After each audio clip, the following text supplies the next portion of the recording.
Selamat pagi Bu Uli dan teman-teman semuanya. Di sini saya Risma Hita Uliananta Tambunan dengan NIM E1111024 dan teman saya Nirina Citra Nintias dengan NIM E1111023 akan membahas mengenai pembangunan militer Tiongkok di kawasan Laut Cina Selatan pada era kepemimpinan Xi Jinping. Video ini akan dimulai dengan pembahasan mengenai Laut Cina Selatan dan arti pentingnya bagi Tiongkok, serta strategi militer Tiongkok di kawasan tersebut. Yang nantinya akan dilanjutkan oleh Nirina dengan pembahasan mengenai dampak dari pembangunan militer tersebut terhadap dinamika geopolitik di kawasan. Laut Cina Selatan merupakan salah satu jalur perairan tersibuk di dunia yang memiliki peran vital dalam perdagangan internasional, dengan hampir setengah dari aktivitas perdagangan global tercatat melewati wilayah tersebut. Selain nilai strategisnya dalam perdagangan, Laut Cina Selatan juga kaya akan sumber daya alam, baik di sektor perikanan maupun tambang bawah laut, yang dapat menjadi sumber pendapatan bagi banyak negara pesisir, serta mendukung ketahanan pangan regional. Tiongkok meyakini bahwa kawasan ini menyimpan cadangan minyak lebih dari 213 miliar barel yang diperkirakan 10 kali lebih besar dibandingkan cadangan minyak Amerika Serikat.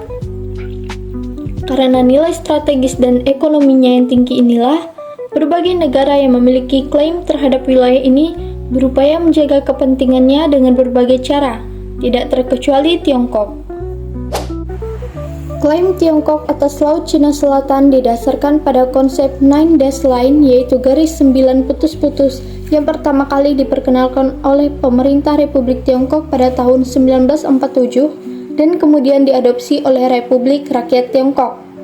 Garis ini mencakup hampir 90% wilayah Laut Cina Selatan dan menjadi dasar klaim historis Tiongkok atas perairan tersebut. Tiongkok berargumen bahwa sejak zaman kuno, nelayan dan pelaut mereka telah menjelajahi, memanfaatkan, dan mengelola wilayah ini, sehingga mereka memiliki hak historis yang sah untuk mengklaimnya sebagai bagian dari kedaulatan nasional mereka. Namun, klaim Nine Dash Line tidak diakui oleh banyak negara lain dan telah menjadi sumber ketegangan geopolitik di kawasan. Beberapa negara di Asia Tenggara seperti Vietnam dan Filipina juga memiliki klaim tumpang tindih terhadap bagian tertentu dari Laut Cina Selatan, baik berdasarkan Konvensi PBB tentang Hukum Laut atau UNCLOS 1982 maupun hak ekonomi eksklusif mereka. Filipina misalnya telah membawa sengketa ini ke Mahkamah Arbitrase Internasional di Den Haag yang pada tahun 2016 memutuskan bahwa klaim historis Tiongkok melalui Nine Dash Line tidak memiliki dasar hukum di bawah UNCLOS. Meskipun putusan tersebut dimenangkan oleh Filipina, Tiongkok tetap menolak hasil arbitrase dan terus memperkuat kehadiran militernya di Laut Cina Selatan. Adapun motivasi utama Tiongkok dalam membangun kekuatan militernya di Laut Cina Selatan antara lain adalah menegaskan kedaulatan atas klaim teritorialnya untuk mencegah negara lain menguasai wilayah yang diklaim dan menjadikan kehadiran Tiongkok sebagai status quo di Laut Cina Selatan.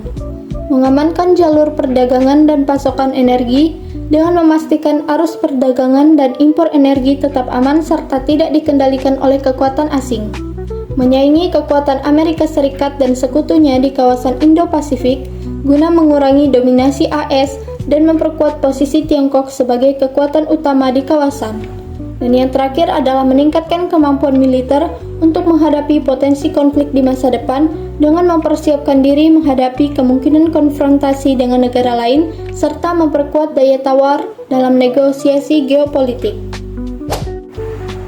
Tiongkok secara aktif membangun dan memperkuat kehadiran militernya di Laut Cina Selatan melalui pembangunan 7 pulau buatan yang difungsikan sebagai pangkalan strategis.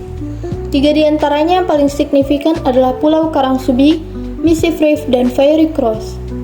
Pulau-pulau ini tidak hanya diperluas secara fisik melalui reklamasi laut, tetapi juga dilengkapi dengan berbagai infrastruktur militer canggih yang memungkinkan Tiongkok memperkuat kontrolnya di wilayah sengketa. Pulau-pulau buatan ini dilengkapi dengan landasan pacu sepanjang 3.000 meter, sistem radar canggih, pelabuhan untuk kapal perang, serta sistem pertahanan udara dan rudal. Dengan adanya infrastruktur ini, Tiongkok dapat meningkatkan kehadiran militer permanennya di Laut Cina Selatan, memantau aktivitas maritim negara lain, serta mempercepat respons dalam situasi ketegangan atau konflik di kawasan. Tiongkok juga secara aktif meningkatkan kekuatan militernya dengan mengadakan berbagai latihan tempur untuk mengintimidasi negara-negara pesaing.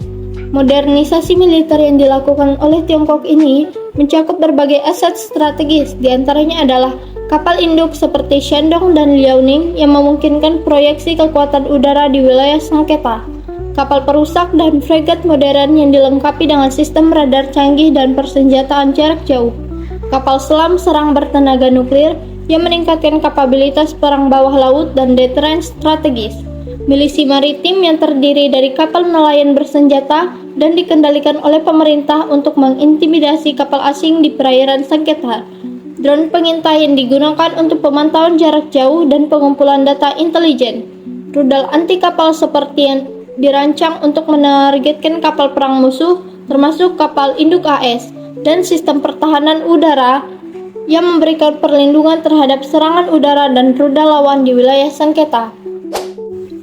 Adapun strategi yang diterapkan Tiongkok dalam menghadapi dinamika geopolitik di Laut Cina Selatan ada 3, yaitu strategi anti-akses, Grey Warfare Zone, dan latihan militer. Strategi anti-akses bertujuan untuk mencegah atau menghambat intervensi militer asing, terutama Amerika Serikat di kawasan Laut Cina Selatan. Dalam hal ini, Tiongkok mengembangkan berbagai teknologi dan sistem pertahanan, termasuk rudal balistik anti kapal. Tiongkok juga menerapkan strategi perang zona abu-abu, yaitu penggunaan taktik tekanan militer tanpa memicu perang terbuka secara langsung. Salah satu cara yang dilakukan adalah melalui penggunaan kapal penjaga pantai dan milisi maritim untuk menekan negara-negara lain yang memiliki klaim di Laut Cina Selatan. Dengan mengerahkan kapal-kapal non-militer tetapi tetap memiliki afiliasi dengan pemerintah, Tiongkok dapat meningkatkan kehadiran dan pengaruhnya di kawasan tanpa harus memicu respon militer dari pihak lawan. Selain menggunakan strategi defensif dan taktik perang tidak langsung, Tiongkok juga secara rutin menggelar latihan militer skala besar di perairan yang disengketakan. Tujuan dari latihan ini adalah untuk mengasah kesiapan tempur pasukan, menguji efektivitas sistem persenjataan, serta mengirimkan pesan politik kepada negara-negara lain di kawasan. Salah satu contoh nyata dari unjuk kekuatan ini adalah pembangunan radar counter-stealth di Pulau Triton, Kepulauan Paracel, yang dirancang untuk meningkatkan kemampuan pengawasan dan deteksi pesawat atau kapal asing yang masuk ke wilayah tersebut. Melalui kombinasi strategi ini, Tiongkok berupaya untuk memperkuat posisinya sebagai kekuatan regional yang dominan, menghalangi intervensi asing, serta mempertahankan klaimnya atas wilayah yang disengketakan di Laut Cina Selatan. Nah, tadi sudah dijelaskan oleh Risma Hita seputar Laut Cina Selatan dan juga bagaimana sih klaim Tiongkok atas Laut Cina Selatan, juga dijelaskan mengenai infrastruktur dan modernisasi militer Tiongkok di kawasan Laut Cina Selatan, bahkan strategi-strategi militer apa saja sih yang digunakan oleh Tiongkok di kawasan Laut Cina Selatan tersebut. Nah, berikutnya saya, Nirina Citra Mutia, akan menjelaskan mengenai dampak dari perkembangan militer Tiongkok di kawasan Laut Cina Selatan di era Xi Jinping. Seperti yang kita ketahui, Laut Cina Selatan merupakan jalur perdagangan utama dunia dan memiliki sumber daya alam yang sangat kaya. Namun, klaim sepihak Tiongkok atas wilayah Laut Cina Selatan ini, serta pembangunan kekuatan militernya, pada akhirnya memicu berbagai ketegangan geopolitik dan juga mengganggu perekonomian global serta membuat persaingan antara Amerika Serikat dan Tiongkok di Laut Cina Selatan ini meningkat. Meningkatnya ketegangan geopolitik di kawasan Laut Cina Selatan dikarenakan oleh klaim Tiongkok atas hampir seluruh Laut Cina Selatan melalui konsep 9 garis putus-putus atau 9 dash line, ditambah lagi dengan kekuatan ekonominya yang sangat besar dan militernya yang canggih. Tiongkok akhirnya mampu membangun pulau buatan di Kepulauan Spratly dan mendirikan pangkalan militer di sana.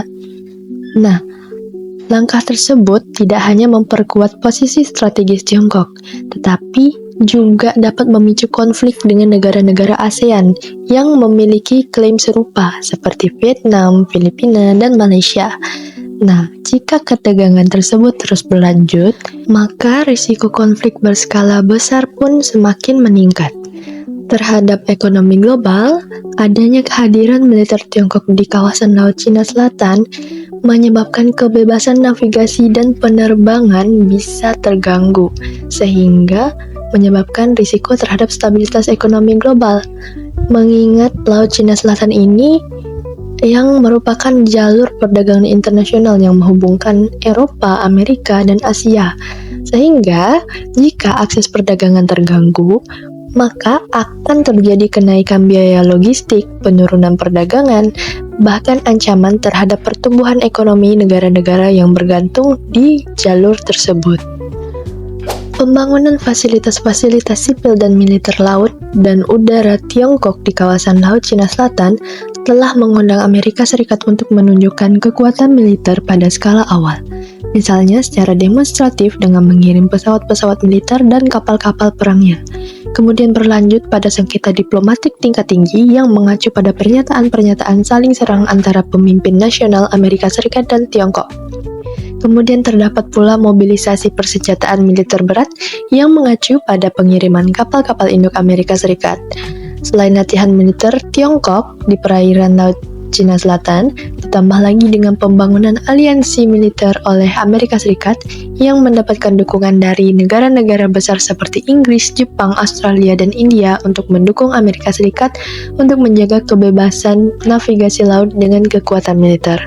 Nah, hal tersebut menunjukkan bahwa konflik Laut Cina Selatan bukanlah kondisi yang normal, namun mengarah pada konflik militer, yang mana konflik militer dalam skala terbatas maupun skala besar harus dihindari demi menjaga stabilitas di kawasan.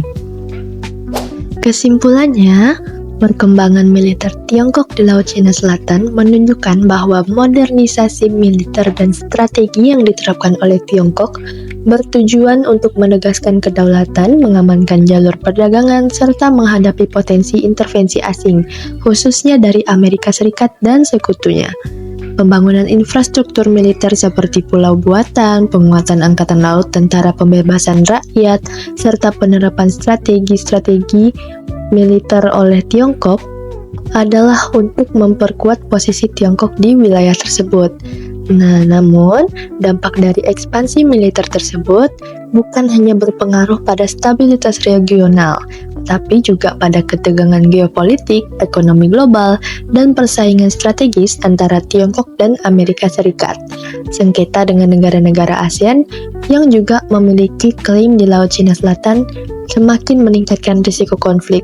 Oleh karena itu, sangat penting bagi negara-negara di kawasan untuk meningkatkan diplomasi dan kerjasama internasional guna menghindari konflik terbuka. Berikut adalah daftar pustaka yang berisi sumber-sumber referensi yang kami gunakan dalam tulisan ini, dan berakhir pula presentasi kami mengenai pembangunan militer Tiongkok di kawasan Laut Cina Selatan era Xi Jinping. Terima kasih. Wassalamualaikum warahmatullahi wabarakatuh.